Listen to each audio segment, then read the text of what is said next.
Hey everybody, I'm back once again, as promised, with the 1911 that I told you I would show you how to take apart. I'm hoping to do this video in two separate parts. I'll do the takedown, disassembly in one video, and I will do the reassembly in the second video, since sometimes the reassembly may take a little longer than the takedown. Right now, all I am doing is probably the simplest part of the whole process. I am taking the grips off. You must take them off. You don't really have to take them off to disassemble the gun, but I kind of like to. Alright. Now that those are off, set them aside. Don't lose the screws. First things first, on a 1911, you can see right there, I already did the safety check, but I will do it for you. Nothing in the chamber, not even a clip in. You can see there is a recoil spring plug right here, and the barrel retention. Push down on the recoil spring plug, like so. Slide the barrel guide to the left. Spring should pop out a little. Next thing you want to do, push the slide back to, there is a little, you can see a rounded spot right there on the slide. Slide it back to where the slide stop lever will meet with that. Push this button on the other side. They'll start to come out. You just pull it out the rest of the way. Set that aside. Next thing you'll do, slide will come right off.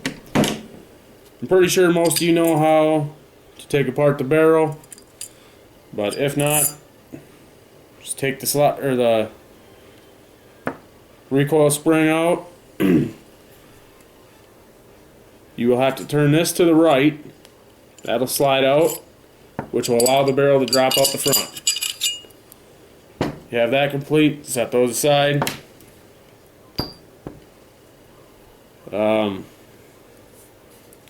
You can also take out the firing pin. I will not do that in this video.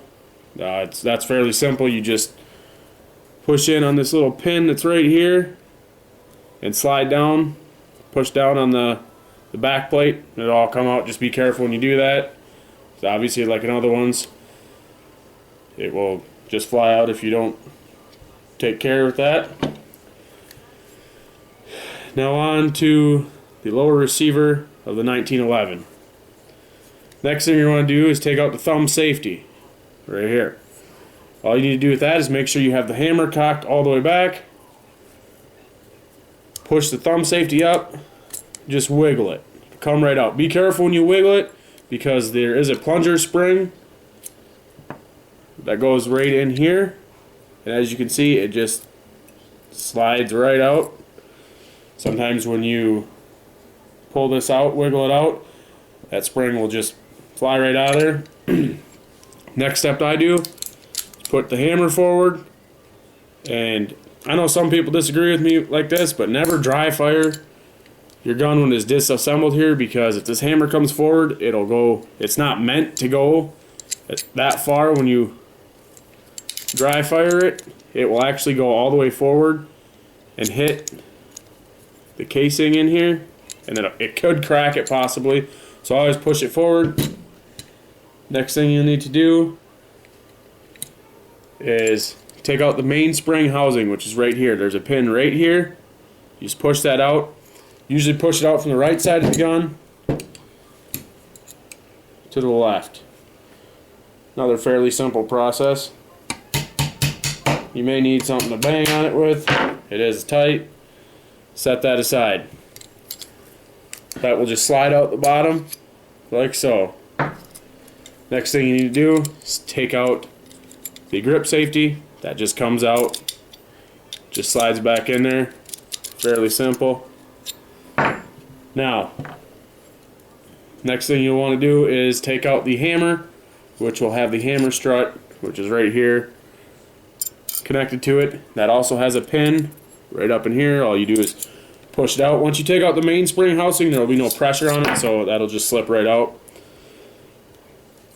Next thing, take out sear spring here. That just comes right out. There's a little groove in the gun when you put that back together that will sit in there. Depending on how far you want to go, I will take you as far as I go, which is the whole thing is completely disassembled. The sear and the disconnector is right in there, which is what the bow of the trigger hits to fire. Once again, push the pin from the right to the left. Sometimes you need a smaller tool. That pin will come right out. The sear and the disconnector will come right out. I may have them two mixed up, not even sure. I do believe I have them correct, but whatever. Now, the only thing left is take out the magazine release right here, which will release the trigger out the back. There's a spring on the other side, or a screw I mean. It has a spring on it. All you need to do is push the magazine release in and give that screw a quarter turn to the left. Magazine release pops right out. Hammer and bow will drop right out the back. I have put in a custom match grade trigger, competition trigger, with an over travel adjustment on it. I can cover that in a later video if you'd like.